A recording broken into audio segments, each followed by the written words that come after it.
لە پەیوەندیە بە شێوەیەکی گشتی پەیوەندی بەستن لەگەڵ یەکتری پێویستە چەند شتێک بێنە دی. یەکەم جۆگرتن لە یەکتری. ناکرێ من هەر قسە بکەم و تۆ مەشغوڵ بی جوێن نەگرتووە، چونکە ئەمە هیچ نییە، نەبووە من ئیستیفادە هەیە نەبوو خۆشت. و هەروەها یەکێک سایتێکی هەیە ئیبا بەڕێوە هەر شت بنووسێ و نەزانێت چی خوێنێتەوە، ئەوەش هەر ناکرێت. دووهەم بیرکردنەوە.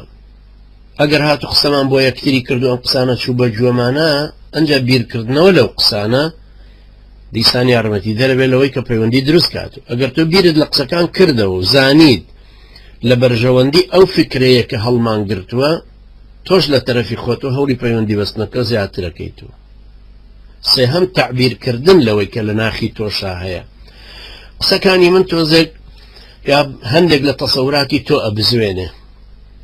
بۆ نمونە لەم مەسەلەی دەنگدانەیە کە ئەڵێن لیست مەفتوحە، مادام لیستەکان کراون، تۆ کەسێکی شیاوتە گەر دەستکەوت دەنجی ئەدەیتێ.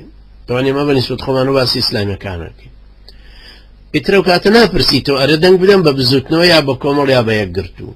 تۆ بەکر حەمە سەدیقە لە یەکگرتوو دەنگت پێداوە یا خۆت حازر کردو دەنگی پێ بدەیت، یا کاک کەمال حەسەنە لە کۆمەڵ، یا کاک سیروانە یان مەلا بورهانە لە بزوتنەوەی ئیسلامی یا خوشکە نەجاتە تۆ دەنگی پێ بدەیت. ئەمە من لە تەرەفی خۆمەوە ئەمە ئەڵێم، تۆ جۆن لێم گرتووە، بیر لە قسەکان وەکەی تۆ دیقەتی لێگری، تۆش تەعبیرێکت هەیە بەرامبەری.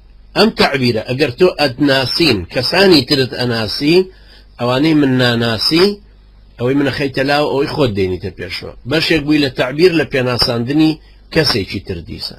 کەوابوو جۆگرتن و بیرکردنەوە و سەرنجدان دوای تەعبیرکردن ئەمانگەێنێتە نقطەی چوارم کە بریتە لە اختیار.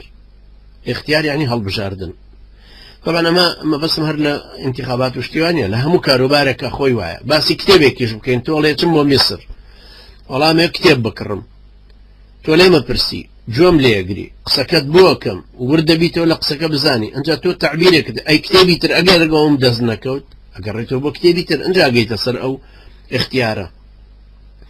ئەنجا هەست پێەکەی ئەم کاریگەری قسانەمان ئەم چەند شتە کاریگەری چەند لەسەر ئەو ڕەفتارە هەیە کە تۆ بیگریتە بەر. یعنی من چەند توانیم پاڵنەرێک لە ناخی تۆیا دروست بکەم. تۆ چی بۆ میسر بۆ کتێبێ لەسەر حەدیث بکڕی، لە منە پرسی تۆ چی بکڕم، ئەڵم نا کتێبەکانی ئەلبانی بکڕە ئەگەر دەستت کەوت.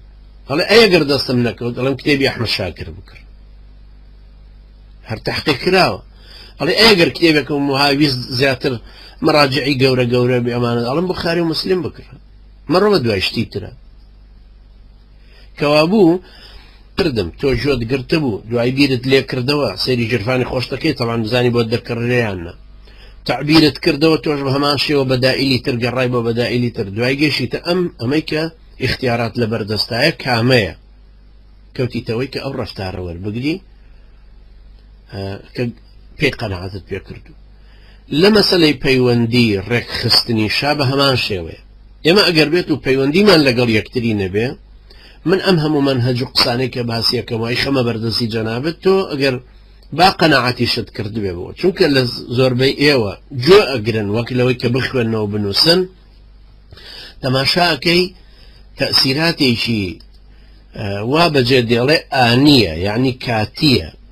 تۆ ئێستا جۆن لە من گرتووە، دوای ئەم محاضەڕێ تەڵا کە جۆن لە من گرتووە، تۆ هەموو فکر و خەیاڵەکەت ناچێتە سەر قسەکانی من ئێستا، چونکە دیسان تۆ فکرت مەشغوڵە بە واقعی کە لێی بەو شوێنەی لێی ئەژی بەو کاریگەریانەی پێش دەرسەکە هەدبوو، تۆ پرسیارانەی ئامادەت کردو بیپرسی، کۆمەڵ شتی تری شەرمێشتی مەشغوڵ کردووە. بەڵام فەرەز نابڵێن تۆ وا جۆن لە من گرتووە، بەڵام دوای 6 مانگ ئەم محاضەرەی بیرەچێتەوە. ئەمە چکە تۆ ئەگەر بە نووسین لە بەردەستانە بوو خۆت هەوڵت نەدا کە شتێکی لێ بنووسیتەوە، یان من هەوڵم نەدا بیخەمە بەردەست بە نووسین، یان پەیوەندەکانمان نەبوو بە مەجالی عەمەلی، وردە وردە قسە نەزەریەکان بیرەچنەوە.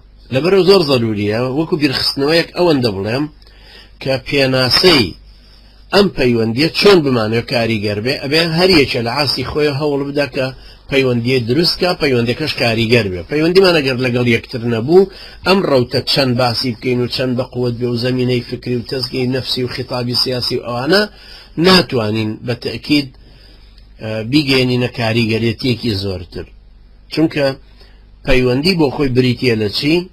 بریتە لە پرۆسەیەکی بە بەرنامە کە لە ماوەیەکی زەمەنی دیاری کراوە پێویستە بهێنرێتە دی. ئەنجا ئایا ئێمە پەیوەندی هەفتانەمان هەیە، مانگانەمان هەیە، پەیوەندیەکانمان لە چ بابەتێکن؟